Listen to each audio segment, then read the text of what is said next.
47장 7절부터 12절입니다. 여기 지금 잘못됐고요. 주보를 읽겠습니다. 주보를 봐주시기 바랍니다.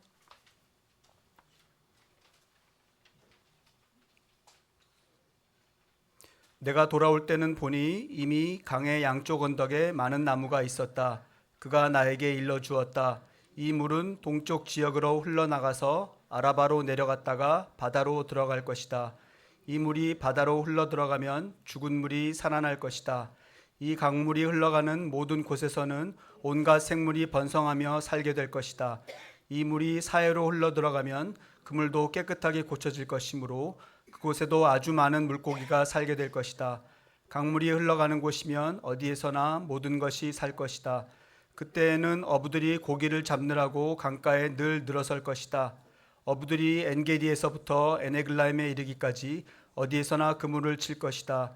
물고기의 종류도 지중해에 사는 물고기의 종류와 똑같이 아주 많아질 것이다.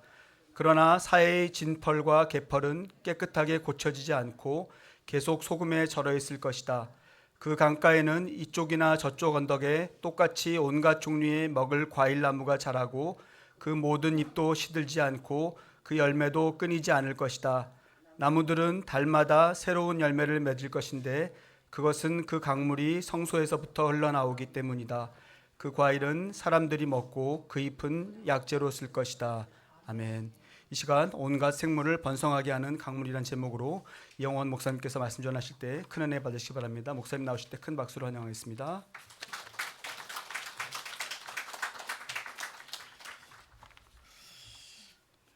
이 감격스럽고 뜻깊은 예배에서 여러분들과 무슨 말씀을 나눌까 생각하다가 짧은 이 설교 시간의 한계 때문에 뭔가 임팩트 있는 영상 하나만 뇌리 속에 심어주고 싶다 하는 생각이 들었습니다. 그게 바로 에스겔서 47장 1절부터 12절의 말씀인데 특별히 7절부터 12절만 읽었습니다.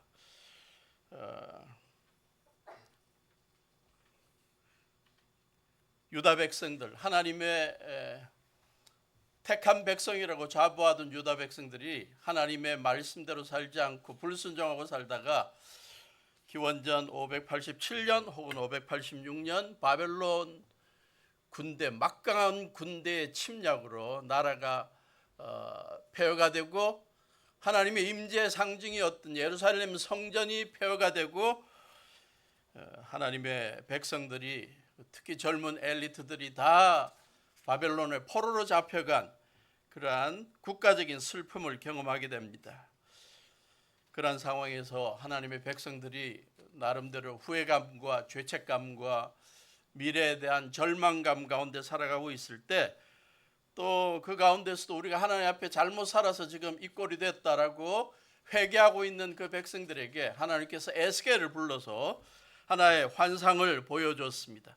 그 환상의 내용이 예루살렘 성전을 지어놨더니 새로 지어놨더니 성전 문지방에서부터 물이 막 샘솟기 시작하더니 이게 동쪽으로 흘러서 계속 흘러가더라. 처음에는 물이 아주 낮게 흘렀는데 이게 막 콸콸 흘러 넘치더니 사람이 걸어가는데 에스겔이 걸어가는데 처음에는 발목 정도까지 차더니 또 한 500m, 450, 500m 걸어갔더니 무릎까지 차더니 또 허리까지 차더니 나중에는 이 헤엄을 쳐서 지나갈 정도로 물이 차더니 이게 예루살렘에 있는 성전에서부터 어디까지 갔냐?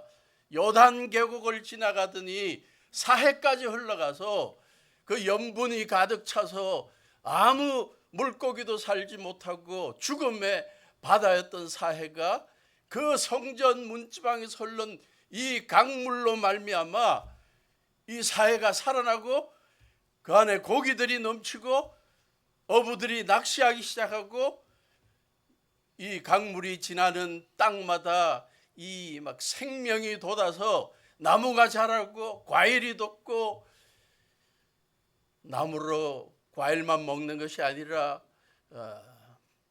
약초도 만들고 약재도 만드는 그러한 역사가 일어나더라. 성전에서 흘러나온 이 강물로 말미암아 강물이 흘러가는 곳곳마다 생명이 되살아나고 번성하고 모든 세상이 딴 세상이 되더라. 저 설명을 잘 했는지 모르겠어요.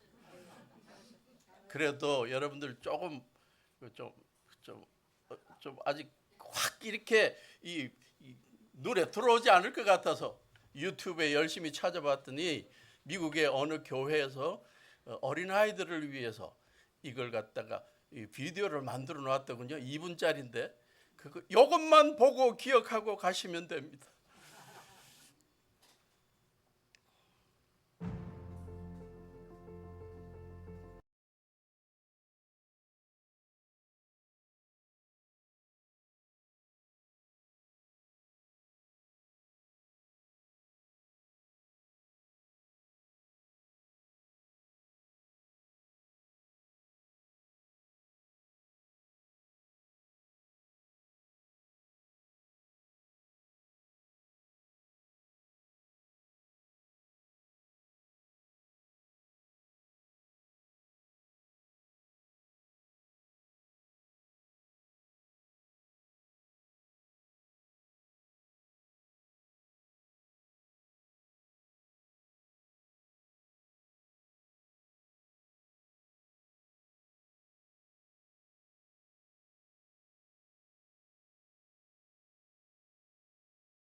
또 말씀을 나누는 분들이 몇 가지 교훈을 소개하는데 가장 많이 들어본 교훈 가운데 하나는 뭐냐?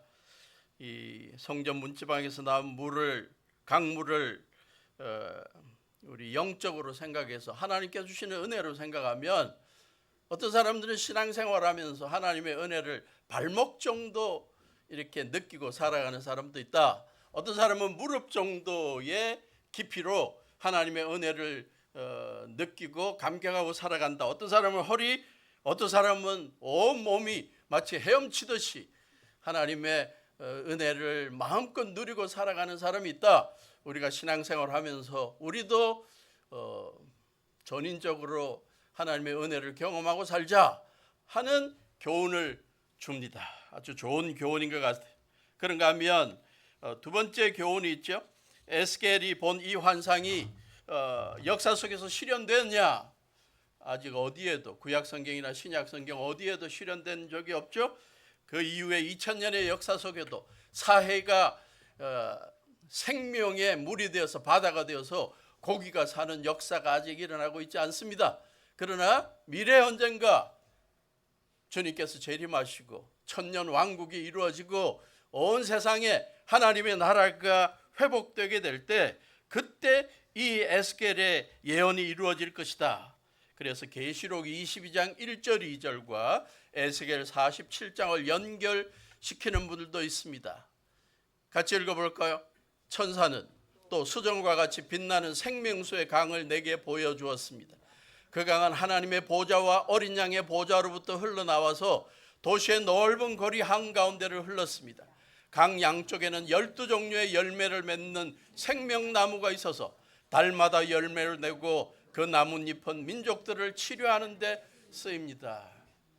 언젠가 이 세상에 인간의 역사가 끝날 즈음에 하나님께서 하나님을 믿고 있는 모든 하나님의 백성들을 모아서 이렇게 생명이 넘치는 아름다운 풍성한 삶을 경험하는 미래를 이끌 것이다. 미래 소망을 강조하기도 합니다. 그러나 저는 이러한 교훈도 중요하지만 가장 중요한 교훈은 현재를 살아가는 성도들이 또 성도들이 모이는 교회가 어떠한 사명을 이루어야 하는지를 일깨워주는 본문이라고 믿습니다. 기원전 587년 혹은 586년 바벨론 군대가 예루살렘을 침공해서 성전을 파괴하고 예루살렘 성을 파괴해버려서 그들이 민족적인 위험을 경험하고 있을 때 비록 그들의 성전은 망했지만 폐허가 되었지만 성전이 그들의 삶의 신앙생활에 또 그들의 영적인 삶에 얼마나 중요한 위치를 차지하고 있는지 그들은 알고 있었습니다. 하나님께서 에스겔을 통해서 성전을 재건하면 너희들이 하나님의 백성으로서 예배 공동체가 다시 회복되어야 한다. 제사 공동체로 회복되고 하나님의 율법이 가르쳐져서 이제는 율법의 말씀들을 공부하고 실천하는 공동체로 회복되어야 된다. 그러면 내가 너희들을 이 예루살렘 성전 문지방에서 나온 물이 가는 곳곳마다 생명을 번성하게 만들고 죽은 바다도 살리게 만드는 것처럼 너희들이 가는 곳곳마다 선한 영향력을 끼치는 존재들이 되게 하겠다. 그게 바로 이 에스겔 47장 1절부터 12절에 나오는 핵심 교훈이라고 믿습니다. 이 환상에 현재적인 적용점들이 있습니다. 우리 그리스도인들이 먼저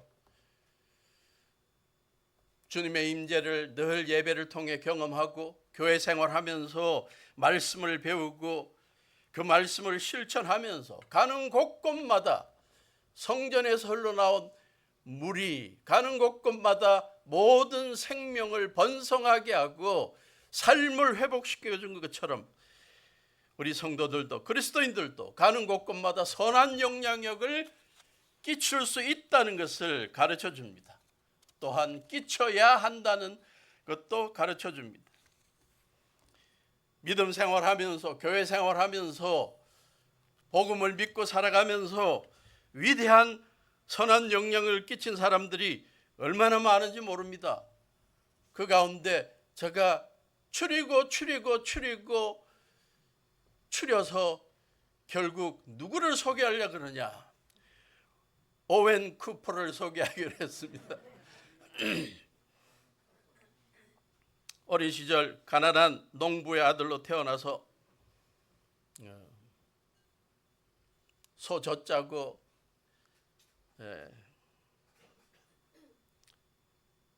부모님 따라 장로교 열심히 다니다가 미시시피 한 대학을 가게 되는데 돈이 없어서 거리 청소도 하고 신문 배달도 하고 또 양봉도 하면서 아르바이트를 하면서 돈을 벌어서 대학 생활을 했습니다. 근데 대학에 다니면서 침례교회, 가까운 곳에 침례교회를 다니기 시작했고 거기에서 복음으로 말미암은 거듭남을 경험하고 드디어 말씀을 공부하면서 그리스도인들의 사명을 깨닫기 시작하고 그리스도인들이 가는 곳곳마다 복음을 전하는 사명이 있다는 사실을 깨달았습니다.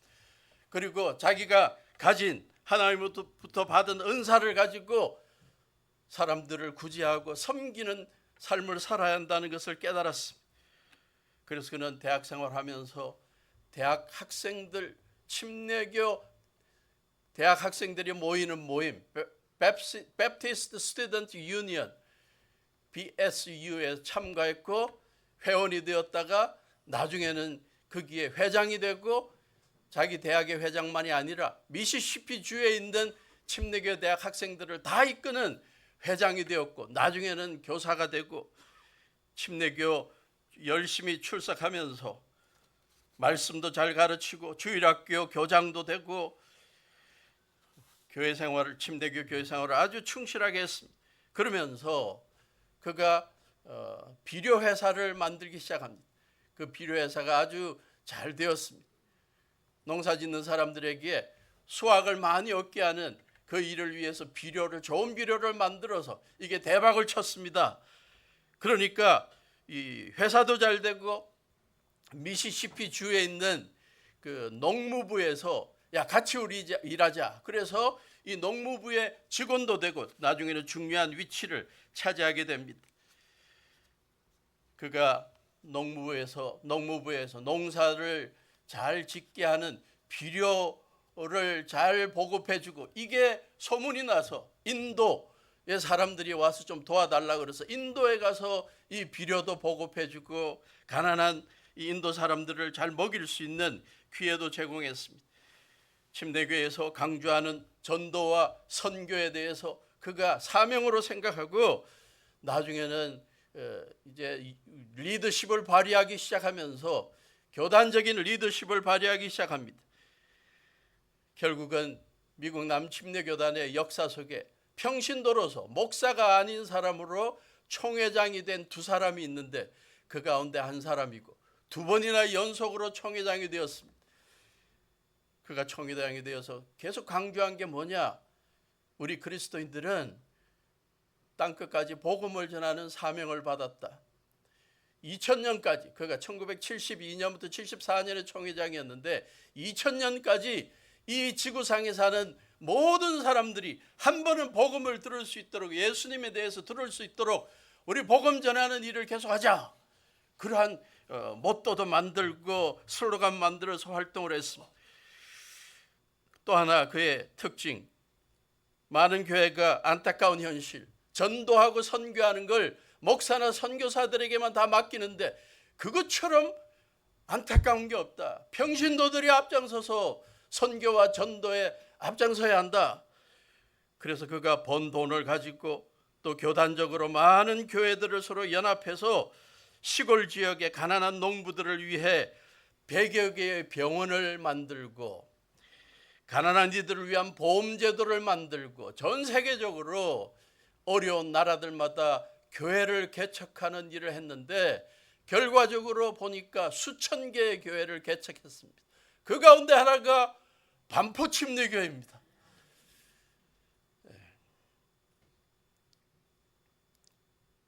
제가 볼 때 오웬 쿠퍼는 에스겔 47장에 나오는 이 모든 생물을 번성케 하는 선한 영향력을 끼치는 하나님의 백성으로서의 삶을 산 대표적인 예가 될 수 있다고 믿습니다.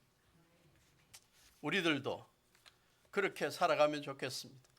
하나님께서 주신 물질을 가지고 하나님께서 주신 은사를 가지고 재능을 가지고 리더십을 가지고 만나는 사람들마다 가는 곳마다 그 사람들을 살리고 그 사람들의 삶이 번성되게 만드는 생명을 살리는 강물이 될 수 있기를 바랍니다.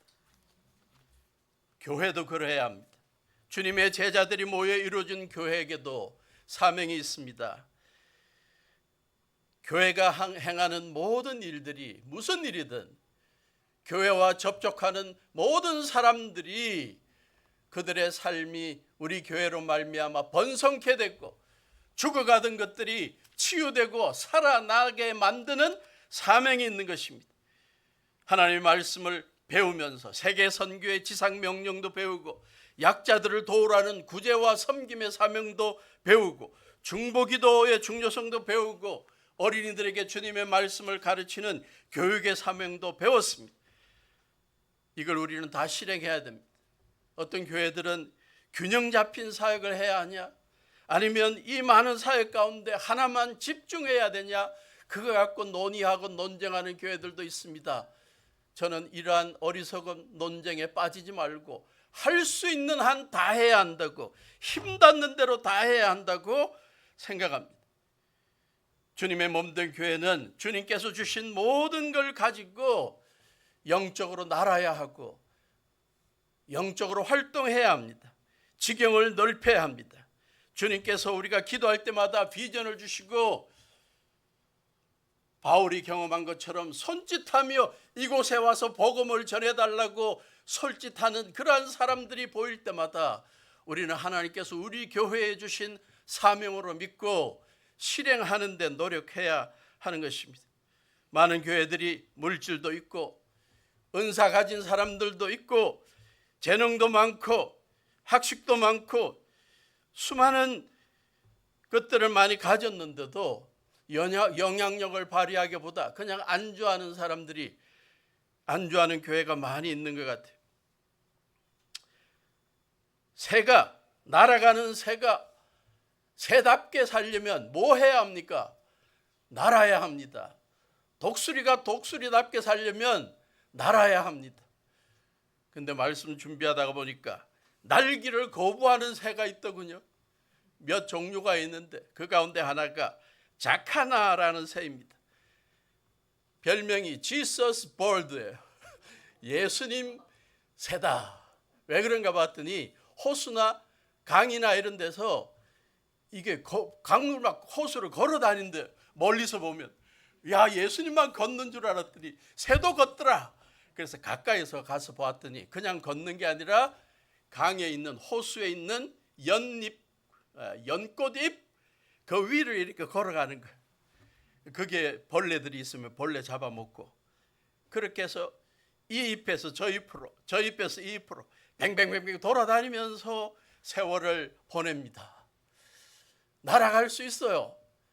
근데 정말 위험한 순간이 아니고는 날 줄을 모른대, 날기를 싫어한대. 뭐 이상한 독수리가 오거나 위험하면 자기는 날아가지 않고 그냥 물속에 쏙 들어가 버렸대. 연잎 아래로 쏙 있다가 달아났다, 독수리가 갔다 그러면 이제 또 연잎 위에서 또 왔다 갔다 왔다 갔다. 저는 저걸 보면서 새의 본분을 벗어난 새가 아니냐. 교회는 자카나 같은 예수님 새같이 살아서는 안 된다. 주님의 몸된 교회는 날아야 한다. 주님께서 주시는 사명을 이루기 위해 곳곳에 날아야 하고 영적으로 날아야 한다. 우리 반포침례교회가 지금 이 방배동 지역에 나와서 해야 할 일들이 있고 또 하고 있는 일들이 있습니다. 그런데 내년 여름이 되면 반포 지구 재개발이 완료되면 우리는 다시 돌아가게 됩니다. 제가 지난번에도 한번 예언을 한 적이 있지만 다시 한번 이 예언은 99.9% 맞을 거라고 생각하는데요. 다시 돌아가면 지금까지는 완전히 다른 차원의, 다른 규모의 사역이 펼쳐지게 될 것입니다. 5층 아파트 단지가 35층 아파트 단지로 변화된다는 것은 수많은 사람들이 몰려드는 건데 그들이 이제 새로운 교회, 영적인 보금자리를 찾으려고 영적인 교회 쇼핑을 시작할 것입니다. 그들이 정말 신뢰할 수 있고 복음에 분명한 교회, 사랑이 넘치는 교회를 찾기 시작할 것입니다. 그들의 영적인 갈급함을 채워주는 사명이 우리에게 있습니다. 이들에게 어떻게 구체적이고 효과적인 사역을 감당할지 지금부터 함께 기도하시고 함께 구상하시기를 바랍니다. 주님께서 우리에게 주신 재능과 물질 어떻게 효과적으로 사용할까?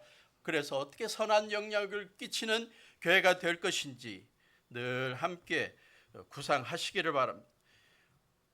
돌아가게 되면 지금보다 훨씬 넓어지는 예배당 공간이 있는 것으로 알고 있는데 어떻게 사용할까? 어르신들을 위한 주중 쉼터, 어린이들을 위한 학교 후 독서실, 도서관, 학교 후 학습 도우미, 해외 선교사들, 시골 사역자들의 서울 나들이를 위한 돕는 쉼터, 이런 것들도 하나의 가능성입니다. 제가 머리가 좋지 않은 제가 생각한 새로운 사역들이, 그러나 우리 운영위원회에서 우리 성도님들 또 우리 권사님들 장로님들 기도하면서 그곳에서 펼칠 수 있는 위대한 사역들, 번성하게 만들고 생명을 주는 강물처럼 반포 침례교회가 할 수 있는 일들을 찾기를 바라고 우리 젊은이들도 찾기를 바랍니다. 제가 이제 발동이 걸렸는데 벌써 시간은 너무 많이 지났네. 결론을 맺어야 할 것 같습니다. 공자의 가르침 중에 나이 따라 중요한 용어들을 썼죠. 시간 관계상 50세 지천명이라는 단어를 썼더군요. 안다, 하늘의 명령을 알게 되는 나이가 50이다. 공자가 내가 50이 되니까 이제 내가 뭘 해야 할지 깨닫게 되더라. 지천명이 아니라 우리는 지신명으로 생각해야 되겠죠. 하나님의 명령, 하나님께서 우리 교회에 주신 사명을 찾는 나이에 이르는 교회가 되었습니다.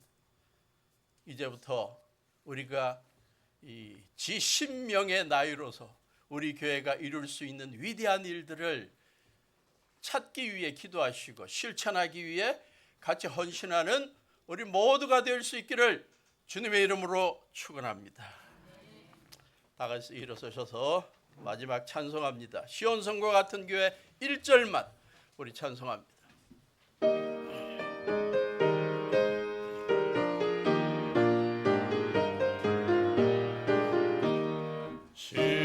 시온성과 같은 교회 그의 영광 한없다. 허락하신 말씀대로 주가 친히 세웠다. 반석 위에 세운 교회 흔들 자가 누구랴. 모든 원수 애워싸도 아무 근심 없도다.